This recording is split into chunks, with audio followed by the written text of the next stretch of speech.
Bismillahirrahmanirrahim. Assalamualaikum warahmatullahi wabarakatuh.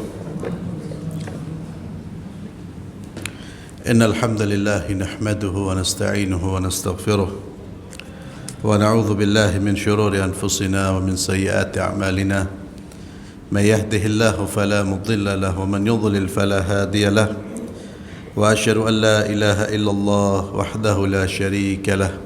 وأشهد أن محمدا عبده ورسوله لا نبي بعده وبعد. إخواني وأخواتي في الله عز الله وإياكم. Kita masih membahas kitab Riyadhus Shalihin dari Ummu Syuraik atau Ummu Syarik radhiyallahu anha. Dari Ummu Syarik radhiyallahu anha, anna Rasulullah sallallahu alaihi wasallam amaraha biqatl al-awzagh wa qala kana yanfukhu ala Ibrahim, muttafaqun alaih. Ummu Syarik mengatakan sesungguhnya Rasulullah sallallahu alaihi wasallam memerintahkan untuk membunuh cicak wazagh. Jadi cicak itu binatang yang halal darahnya, ya. Dalam pengertian boleh dibunuh, bahkan diperintahkan untuk dibunuh. Karena tidak semua binatang boleh dibunuh, ada binatang yang tidak boleh dibunuh. Ummu Syarik mengatakan Nabi memerintahkan untuk membunuh cicak. Waqala, beliau bersabda, kana yanfukhu ala Ibrahim. Ya, cicak itu pernah meniup api yang membakar Nabi Ibrahim. Ketika oleh kaumnya disiapkan api sebagai bahan atau sebagai siksaan buat Ibrahim yang tidak mau berhenti mengajak manusia ke jalan Allah, yang tidak berhenti mengajak manusia untuk mentauhidkan Allah, maka ketika ingin dibakar disiapkan api, salah satu yang meniup itu apa? Binatang cicak. Hadis riwayat Bukhari dan Muslim. Jadi cicak dibunuh. Kemudian hadis ini juga selain memberikan pelajaran tentang membunuh cicak, hadis ini juga memberikan pelajaran bahwa makhluk yang membantu kejahatan itu tidak berhak untuk diberi kehidupan, tidak berhak untuk diberi tempat. Makhluk yang membantu kejahatan tidak berhak diberi tempat. Kalau bisa dieksekusi, dieksekusi, ya. Yang membantu kejahatan. Tentu ketika kita mengatakan eksekusi, dibunuh, tentu harus berdasarkan prinsip-prinsip syariat atau aturan-aturan syariat. Ya, di dalam Islam ada kejahatan-kejahatan yang pelakunya dibunuh dan yang membunuh harus waliul amr, pemerintah. Yang membunuh, ya, yang menghukum itu harus pemerintah. Itu cara Islam mengeksekusi pelaku kejahatan. Tidak boleh setiap orang melakukan tindakan main hakim sendiri.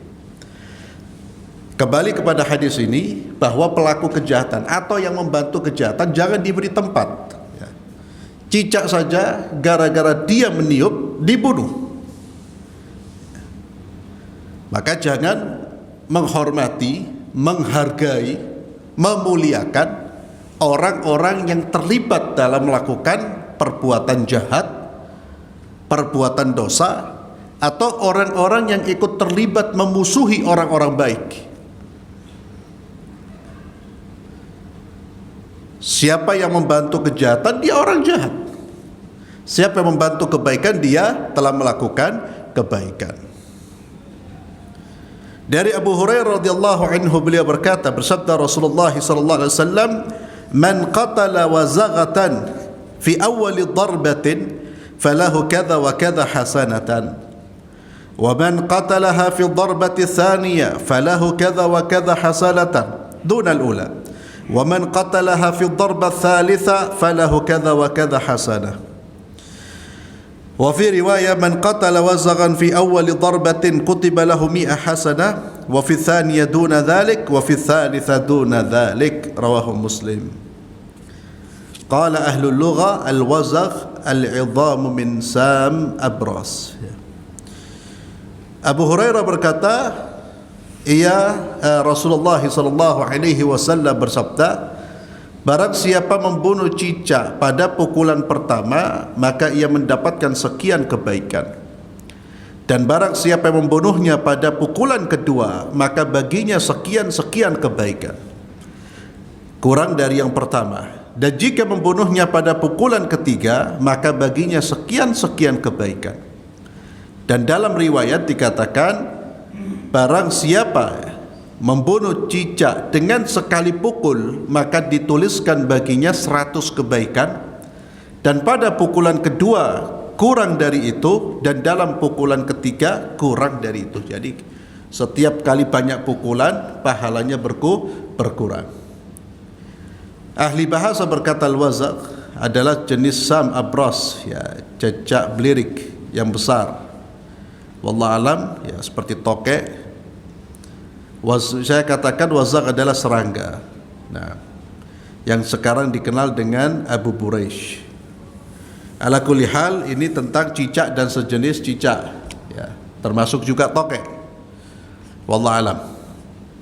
Itu termasuk binatang yang diperintahkan untuk dibunuh.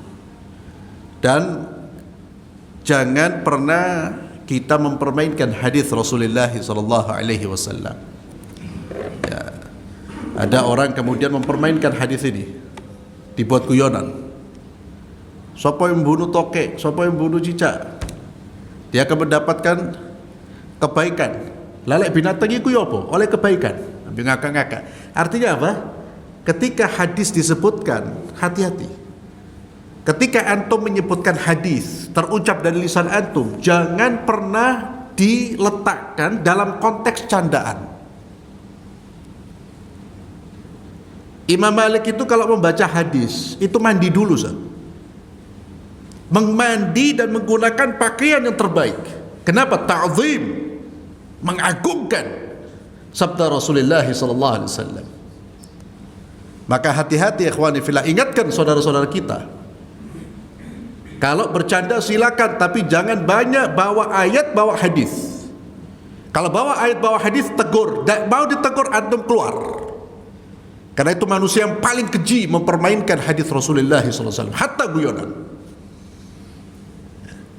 Ini banyak soalnya saudara-saudara kita kemudian terkadang berbicara tentang hadis-hadis lalu dibuat guyonan. Maka guyonan silakan. Kita mau softo silakan, jangan berlebihan. Dan jangan menggunakan apa? Ayat dan hadis. Tidak boleh. Jangan menggunakan ayat dan hadis. Kalau sudah hadis diucapkan, hormati, muliakan. Karena kita mengucapkan sabda Nabi kita Muhammad sallallahu alaihi wasallam. Guyonan dengan ayat-ayat Allah itu tidak lucu. Itu tidak diperbolehkan. Dan ada juga orang-orang yang menolak hadis-hadis seperti ini. Ini hadis apa? Apa? Cicak dipermasalahkan, bla bla bla bla. Itu termasuk tindakan-tindakan berani. Keimanan kita kepada Rasulullah sallallahu alaihi wasallam menuntut kita untuk menerima semua yang datang dari Rasulullah SAW dari jalur yang sahih, dari jalur yang benar. Sami'na wa ata'na. Itu sikap seorang muslim yang beriman kepada Allah, yang beriman kepada Nabi-Nya Muhammad sallallahu alaihi wasallam. Kemudian dari Abu Hurairah radhiyallahu anhu bahwa Rasulullah sallallahu alaihi wasallam bersabda, qala rajulun la atasaddaqanna bi sadaqah fa kharaja bi sadaqatihi fa wada'aha fi yadi sariq. Nabi pernah bercerita, ada seseorang berkata, aku benar-benar akan sedekah. Lalu keluarlah ia membawa sedekahnya dan meletakkannya di tangan pencuri. Ya, dia sedekah, ternyata yang menerima seorang pencuri. Di keesokan harinya, fa asbahu yatahaddatsun. Itu menjadi pembicaraan orang. Tusuddiq ala yadi ala sarik. Orang-orang menjadikan itu sebagai bahan pembicaraan. Ini gimana pencuri dikasih sedekah? Gimana si fulan pencuri dapat sedekah? Maka dia ketika mendengar orang-orang sedang membicarakannya, dia hanya mengatakan, Allahumma lakal hamd. Ya Allah, milikmulah segala macam puji-pujian. Kemudian dia mengatakan lagi, la atasaddaqanna bisadaqah. Saya tetap akan sedekah. Fa kharaja bisadaqatihi fa wada'aha fi yadi zaniyah. Dia keluar membawa sedekahnya, dia sedekah ternyata jatuh di tangan pelacur, wanita pelacur. Fa asbahu yatahaddatsun. Di pagi harinya orang-orang pun membicarakan hal ini. Tusaddiqal laila ala zaniyah. Seorang pelacur justru dikasih sedekah. Jadi apa? Obrolan, jadi pembicaraan orang. Ketika dia mendengar orang-orang membicarakan hal tersebut, dia hanya mengatakan Allahumma lakal hamdu ala zaniyah. Ya Allah, segala puji bagimu. Lakal hamdu. Segala puji bagimu ala zaniyah, atas pelacur tersebut. Ini semua pujian milik Allah Subhanahu wa ta'ala. La atasaddaqanna bisadaqah. Dan dia pun tetap ingin sedekah. Sedekah lagi. Fa kharaja bisadaqati fa wada'a fi yadi ghina atau ghani. Dia keluarkan sedekahnya, kemudian sedekahnya jatuh pada tangan orang kaya. Jadi pembicaraan. Tusaddiqa ala ghani. Gimana ini? Orang kaya kok dikasih sedekah? Faqala Allahumma lakal hamdu ala sarik wa ala zaniya wa ala ghani. Ya Allah, dia mengatakan segala puji bagimu. Segala puji bagimu, puji-pujian milikmu ya Allah. Engkau tetap terpuji sekalipun sedekah ini jatuh di atas jatuh kepada atau diberikan kepada pencuri. Engkau tetap terpuji, engkau maha terpuji. Sekalipun sedekah ini jatuh kepada pelacur dan jatuh kepada orang kaya. Apa yang terjadi? Fa'utiya faqila lahu. Lalu ia bermimpi. Dikatakan kepadanya, adapun sadaqamu, amma sadaqatuka ala sarik fala'allahu an yasta'iffa an sariqatihi. Ya, ketika dia bermimpi, lalu disampaikan kepadanya, ya, di dalam mimpinya itu dikatakan kepadanya, adapun sedekahmu kepada pencuri, maka agar ia tidak mencuri lagi. Fala'allahu, mudah-mudahan dia tidak mencuri lagi. Adapun sedekahmu kepada seorang wanita pelacur, mudah-mudahan dengan dia mendapatkan sedekah, dia berhenti dari melacurkan diri. Adapun sedekahmu kepada orang yang kaya, maka semoga itu menjadi contoh baginya agar dia bersedekah seperti engkau bersedekah. Fayunfiq mimma a'tahu Allah. Agar dia bersedekah seperti engkau, agar dia menyedekahkan apa yang diberikan Allah kepadanya, rezeki yang diberikan kepadanya. Hadis ini riwayat Bukhari, ya, dan juga diriwayatkan Muslim dengan maknanya. Ikhwani fillah, azzalallahu wa iyyakum.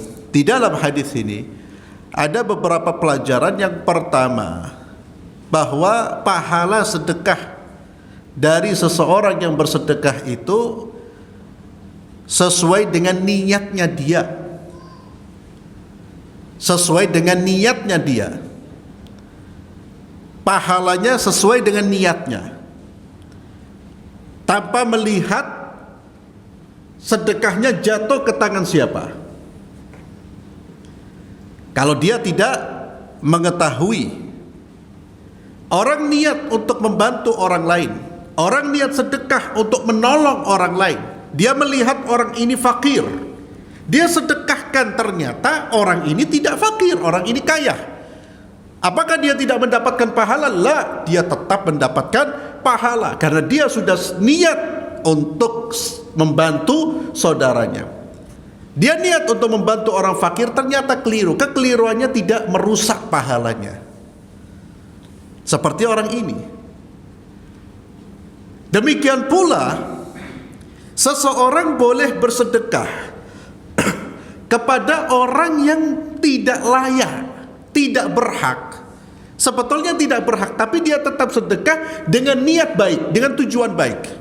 Contohnya seperti tadi, seorang wanita pelacur atau pencuri.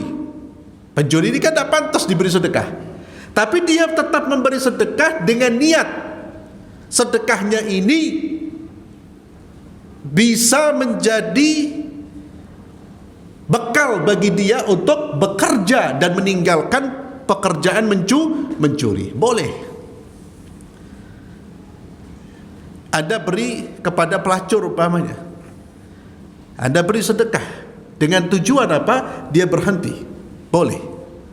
Jadi kalau kita tidak tahu kondisi seseorang, kita keliru, tetap sedekah kita diterima oleh Allah. Atau boleh kita memberi sedekah kepada orang yang tidak berhak, tapi tujuannya untuk mencegah kemungkaran, atau tujuannya ada kemaslahatan buat orang tersebut, maka diperbolehkan.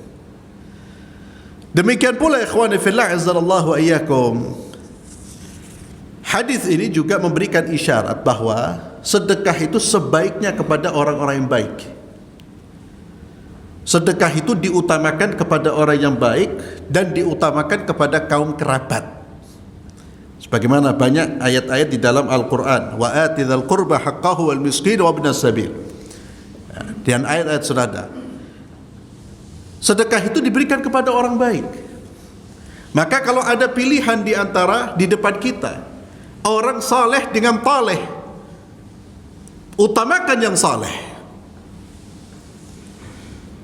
Utamakan yang saleh. Taleh itu lawan dari saleh, orang yang tidak baik. Orang yang taat dengan ahli maksiat, utamakan yang taat. Seperti orang ini sedekah kepada orang-orang yang tidak baik menjadi pembicaraan, karena itu perbuatan yang tidak pantas, tapi dia tidak tahu. Ya. Maka kesalehan seseorang itu lebih seharusnya menjadi tolok atau pertimbangan, ya, pertimbangan dalam seseorang memberikan sedekah. Bahkan sebagian ulama mengatakan tidak boleh memberikan zakat kepada orang yang tidak sholat. Antum tahu orang yang tidak sholat, jangan dikasih zakat, kecuali dia mau bertaubat pada Allah. Kalau tetap tidak sholat, gak perlu. Jangan sampai harta kita justru digunakan untuk melakukan kejahatan, dan tidak ada kejahatan melebihi kejahatan orang yang tidak mau melakukan sholat. Maka kalau di depan mata kita ada orang sholat dan tak sholat, pilih orang yang sholat. Orang baik tak baik, pilih orang baik. Kalau kita ingin menyalurkan sedekah.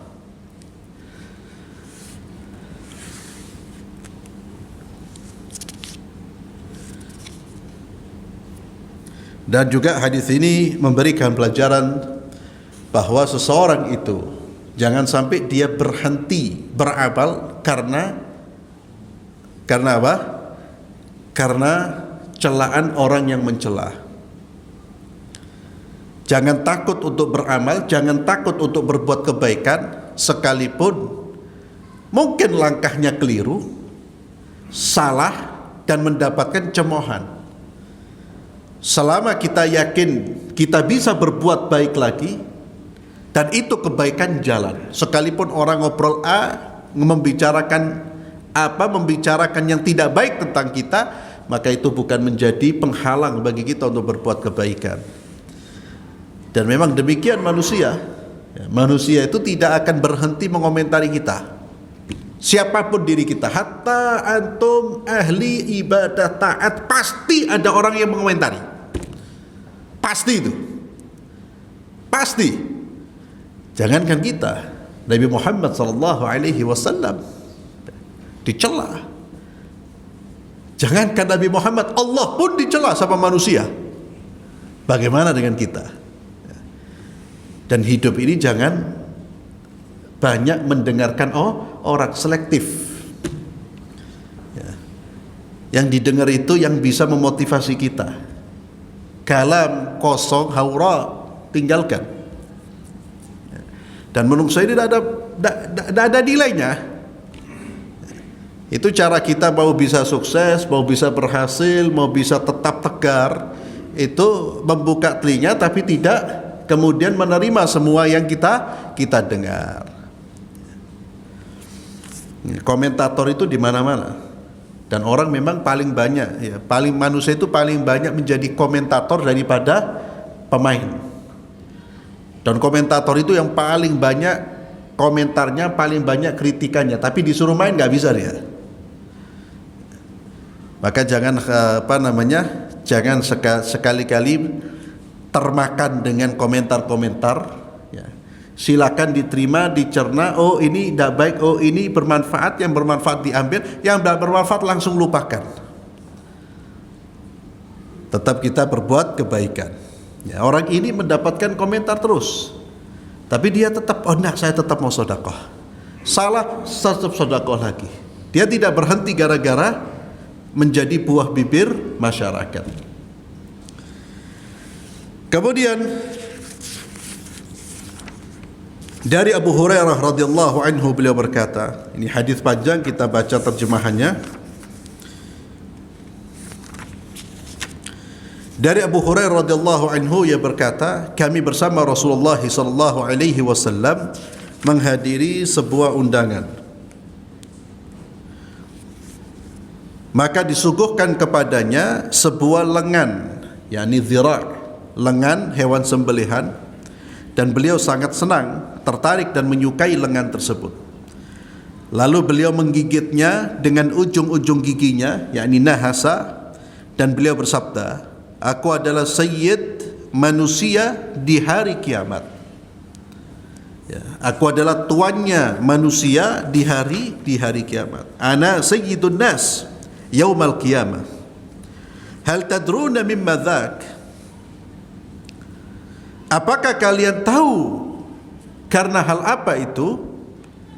Kemudian beliau bercerita, Allah akan mengumpulkan seluruh manusia dari yang pertama hingga yang terakhir dalam satu daratan. Maka ada yang melihat mereka, ada yang memperdengarkan seruan kepada mereka. Mereka semua bisa dilihat. Fayubsiruhumun nadhir wa yusmi'uhumud da'i. Orang yang melihat bisa melihat semuanya, dan panggilan itu bisa didengar, seruan bisa didengar, atau memperdengarkan mereka sebuah seruan, dan ada yang memperdengarkan seruan kepada mereka. Kemudian matahari didekatkan kepada mereka. Kita bisa bayangkan bagaimana panasnya. Sekarang matahari jaraknya berapa itu? Itu kalau matahari sekarang lebih rendah sedikit, lebih dekat sedikit dengan bumi, hangus, binasa sudah. Binasa, terbakar itu. Di hari kiamat didekatkan oleh Allah. Maka manusia tertimpa kesusahan dan penderitaan yang mereka tidak kuasa menahannya. Lalu mereka berkata, tidakkah kalian lihat apa yang telah menimpa kita? Tidakkah kalian mencari orang yang bisa memberi syafaat kepada Rabb kalian? Berkata yang lain, bapak kalian Adam. Maka mereka pun mendatangi Adam dan berkata, wahai Adam, Anda adalah Abul Bashar, bapaknya manusia. Allah menciptakanmu dengan tangannya dan meniupkan ruh kepadamu dan memerintahkan para malaikat untuk bersujud kepadamu. dan menempatkanmu di syurga, tidakkah engkau syafaati kami kepada Rabbmu? Mintalah kepada Allah, kami mohon syafaatmu, mintalah kepada Allah untuk membebaskan kami dari kondisi seperti ini.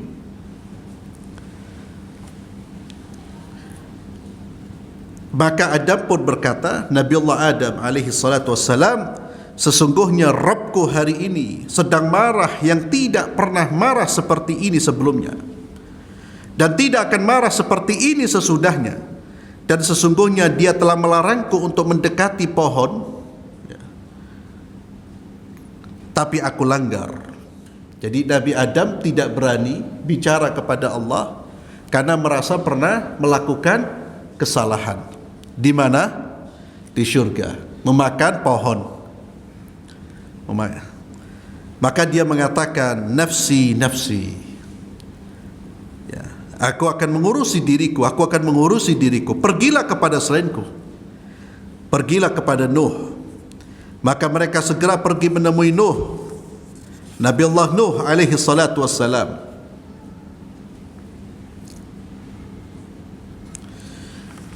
Kemudian mereka mendatangi Nabi Allah Nuh. Wahai Nuh, engkau adalah Rasul yang pertama yang diutus ke bumi, dan Allah telah memberikan nama kepadamu seorang hamba yang bersyukur, abdan syakura. Tidakkah engkau saksikan apa yang menimpa kami? Tidakkah engkau lihat apa yang terjadi pada kami? Tidakkah engkau beri kami syafaat menghadap Rabbmu? Maka Nuh berkata, sesungguhnya Rabbku pada hari ini marah dengan kemarahan yang tidak pernah marah seperti ini sebelumnya, dan tidak akan pernah marah setelah ini, seperti ini sesudahnya. Sesungguhnya aku pernah berdoa, aku punya doa yang telah aku gunakan untuk mendoakan celaka atas kaumku. Saya pernah mendoakan kecelakaan buat kaumku. Nuh merasa itu satu kesalahan. Dia merasa itu satu kesalahan, padahal itu bukan kesalahan. Maka kata Nuh, nafsi, nafsi. Aku akan mengurus diriku. Kamu cari nabi yang lain. Kamu cari yang lain. Maka mereka mendatangi Ibrahim alaihi salatu wassalam. Maka mereka segera menemui Ibrahim dan berkata, wahai Ibrahim, engkau adalah nabi dan kekasih Allah dari penduduk bumi. Syafaatilah kami kepada Rabbmu. Tidakkah kau lihat apa yang menimpa kami? Maka Ibrahim berkata, sesungguhnya Rabbku pada hari ini marah dengan kemarahan yang tidak pernah marah seperti ini sebelumnya, dan tidak akan marah seperti ini sesudahnya. Dan sesungguhnya aku telah berbohong 3 kali. Ya. Ini ceritanya ketika Nabi Allah Ibrahim bersama dengan kaumnya, ya, ketika kaumnya bertanya, siapa yang menghancurkan berhala-berhala ini? Dia mengatakan yang paling besar. Padahal dan itu semuanya, kata para ulama, bukan kebohongan dalam pengertian bohong yang dusta, yang haram. Tapi Ibrahim menggunakan kata-kata apa? Jadi intinya beliau tidak berbohong,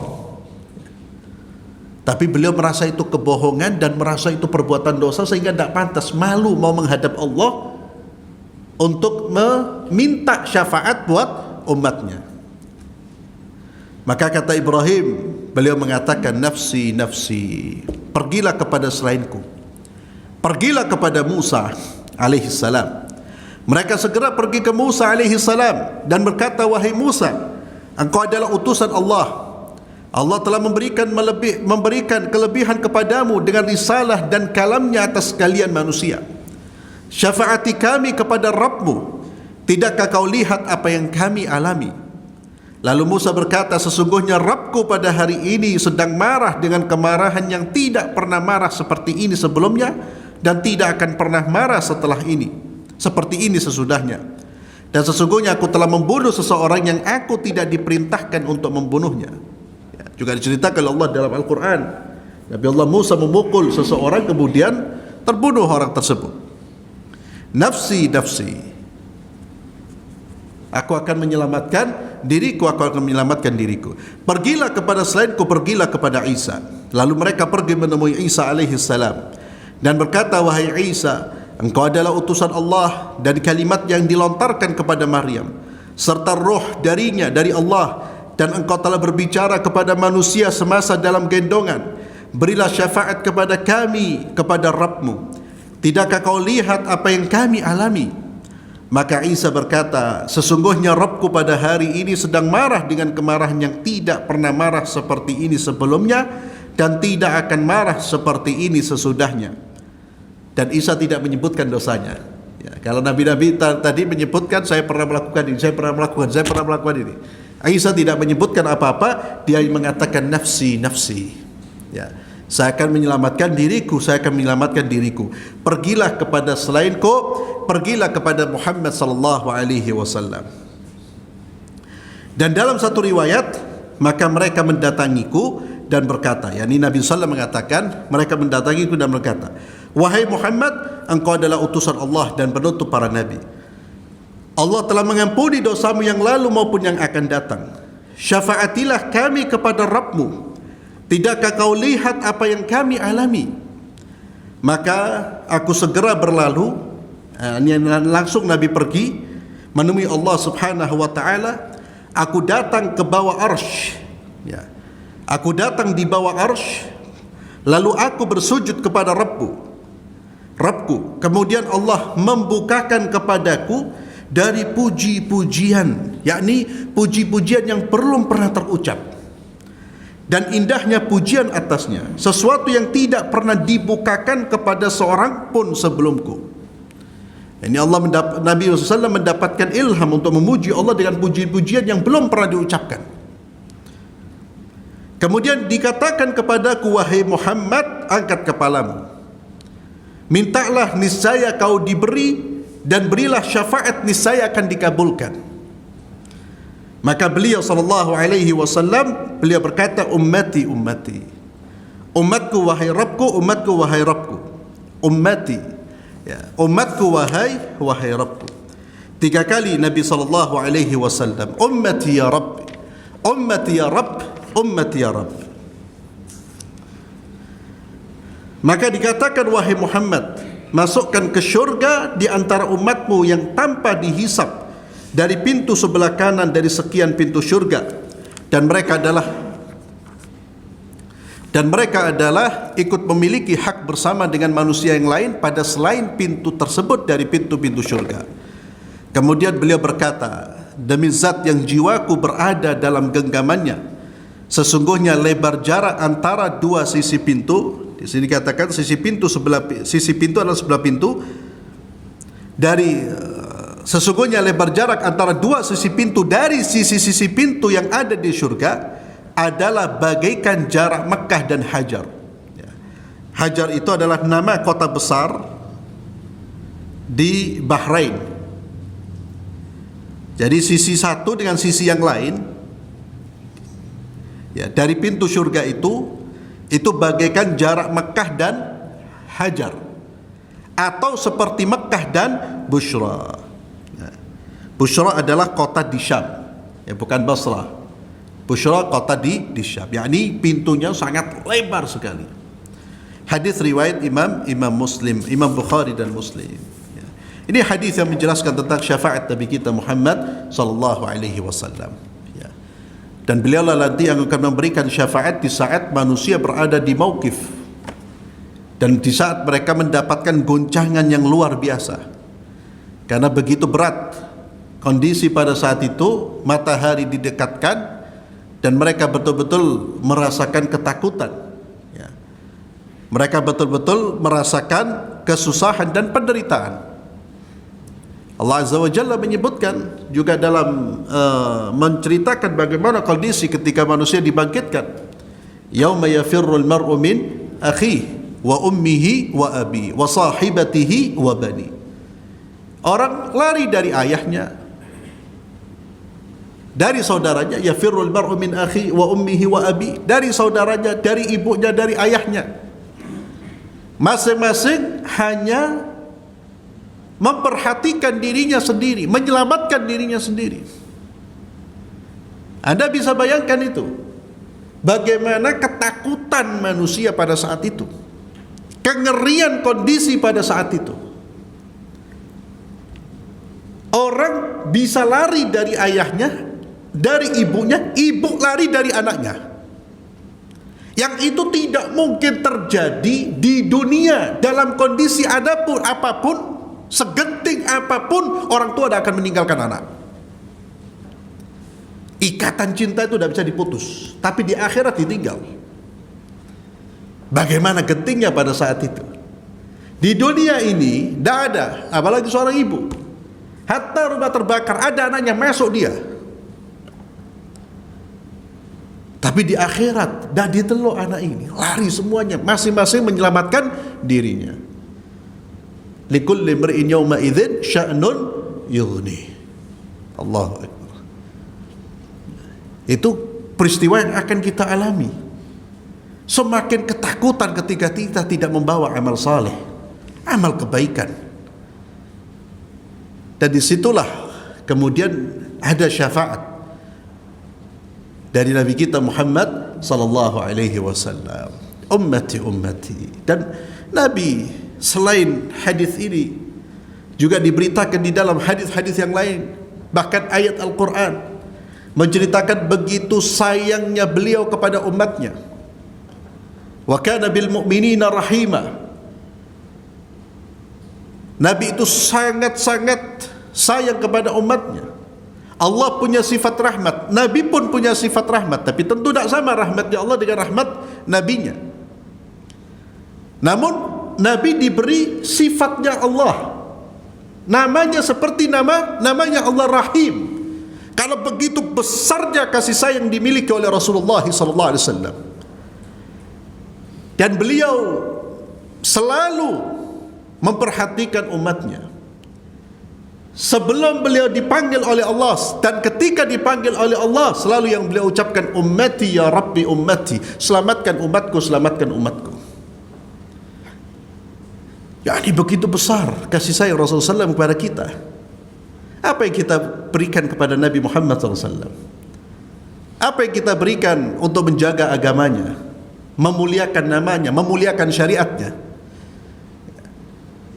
Justru yang kita lakukan seringkali perbuatan-perbuatan yang seandainya Nabi hidup, beliau akan marah. Seandainya Nabi melihat kita, beliau akan bersedih. Karena kita telah kehilangan urat malu. Kita yang dibela oleh Rasulullah, tapi kita tidak pernah membela syariat beliau, bahkan merusak syariat beliau.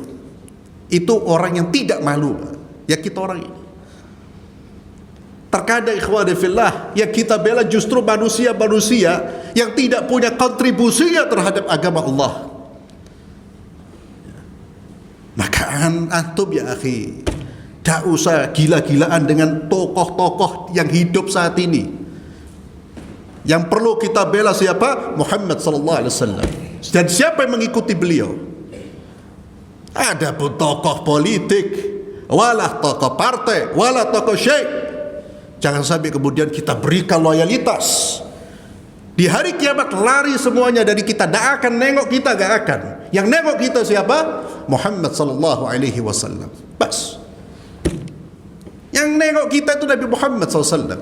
Yang akan mendoakan, menyelamatkan kita Muhammad sallallahu alaihi wasallam.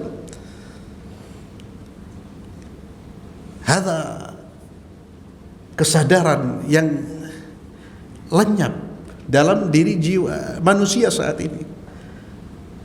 Bagaimana mulianya, bagaimana sayangnya Rasulullah sallallahu alaihi wasallam. Beliau yang selalu mengatakan ummati ummati ummati, umatku selamatkan umatku, umatku, umatku. Maka ikhwani fillah azallahu iyyakum, dengan mendengar hadis seperti ini, maka sudah menjadi seharusnya sudah menjadi dorongan buat kita untuk betul-betul mencintai beliau. Cinta bukan hanya dengan kalam, dengan ucapan, bukan dengan goyang-goyang yukul kemudian bersalawat lalu merasa dirinya selesai mencintai Rasulullah. La. Cinta dengan ittiba', cinta dengan mengikuti syariat beliau, mengikuti akhlak beliau, mengikuti ibadah beliau, mengikuti keyakinan yang beliau ajarkan kepada kita. Itu bukti cinta kita kepada Rasulullah, membela syariatnya, mempelajari syariatnya. Kif kita mengaku cinta kepada Rasulullah SAW tapi enggan hadir di majlis-majlis yang sampaikan syariat Nabi. Maka ikhwan fillah, Nabi Muhammad SAW ya, manusia yang paling sayang kepada kita. Ini jangan sampai kemudian kita melupakan jasa beliau, mengabaikan jasa beliau. Dan sekali lagi bukan orang-orang yang saat ini kita bela-bela nanti akan menyelamatkan kita, la abadan ya. Karena saya kasihan ikhwani fillah lihat saudara-saudara kita, sebagian saudara kita, enggak semuanya, bela-belaan membela tokohnya, membela orang lain, membela ini, membela itu, melebihi pembelaannya kepada Rasulullah sallallahu alaihi wasallam. Bahkan sebagian kaum muslimin, Nabi dihujat, Nabi dicela, syariatnya diinjak, diam. Kadang yang terucap apa? Islam itu rahmatan lil alamin. Gak usah marah. Nabi dihujat, gak usah marah. Islam rahmatan lil alamin. Tapi ketika tokohnya dia disinggung, marahnya tak karu-karuan. Bukan hanya marah, lapor polisi. Tapi ketika Nabi dihujat, lalu mengaku cinta kepada Rasulullah, ini kenyataan yang ada di dalam kehidupan kita. Manusia-manusia ya, yang hanya pandai mengungkapkan cinta dengan lisannya, tapi tidak dengan perbuatannya. Dan hadis tentang Nabi memberikan syafaat itu perlu kita baca terus agar tumbuh rasa cinta kita kepada Nabi Muhammad sallallahu alaihi wasallam. Dan ketika kita ingin meminta syafaat Rasulullah sallallahu alaihi wasallam, maka bersihkan diri kita dari syirik. Karena Abu Hurairah radhiyallahu tabaraka wa taala ketika bertanya kepada Nabi tentang orang yang paling berbahagia mendapatkan syafaat Nabi kita Muhammad sallallahu alaihi wasallam, mereka adalah orang yang paling berbahagia mendapatkan syafaat Nabi adalah orang-orang yang tidak berbuat syirik kepada Allah. Baik syirik kecil maupun syirik, apalagi syirik besar. Syirik kecil itu seperti apa? Riya, sum'ah. Ibadah bukan karena Allah. Ibadah karena ingin pujian manusia, ingin mendapatkan sanjungan dari manusia. Syirik besar seperti kita memalingkan ibadah kepada selain Allah Subhanahu wa taala. Dan lakukan, amalkan perbuatan-perbuatan yang bisa mendatangkan syafaat. Di antaranya apa? Membaca salawat kepada Rasulullah sallallahu alaihi wasallam. Ya, di minimal sehari, minimal 10 di pagi hari, 10 di sore hari. Sebagaimana terdapat di dalam buku zikir pagi dan sore. Ya. Kemudian dengarkan azan ketika azan dikumandangkan. Setelah mendengarkan azan, bacalah doa Allahumma rabb hadhihi da'wati tamma was salatil qa'imah ati Muhammadan lil wasilah wal fadilah wa ba'athu maqam mahmudan allati wa'atta. Kata Nabi sallallahu alaihi wasallam, siapa yang membaca doa itu setelah mendengarkan kalimat azan dan dia mengulang apa yang diucapkan oleh muadzin, halat lahu syafaati yaumal qiyamah. Maka dia akan mendapatkan syafaatku pada hari kiamat. Dan orang bisa mendapatkan syafaatnya Nabi dengan ittiba'. Ittiba' itu tidak bisa kita wujudkan kecuali dengan belajar. Kita mempelajari bagaimana sih akhlaknya Rasulullah sallallahu alaihi wasallam, bagaimana sih ibadahnya Rasulullah sallallahu alaihi wasallam. Ya, ittiba' kepada Nabi tidak hanya secara zahir. Ya, secara zahir ikuti, tapi yang terpenting akhlaknya, sikapnya, akidahnya. Ya, itu betul-betul kita mengikuti apa yang diajarkan dan dilakukan oleh Nabi kita Muhammad sallallahu alaihi wasallam. Nah, wallahu alam bis-shawab. Kita akhiri dengan doa kafaratul majlis. Subhanakallahumma bihamdik asyhadu an la ilaha illa anta astaghfiruka wa atubu ilaik. Assalamualaikum warahmatullahi wabarakatuh.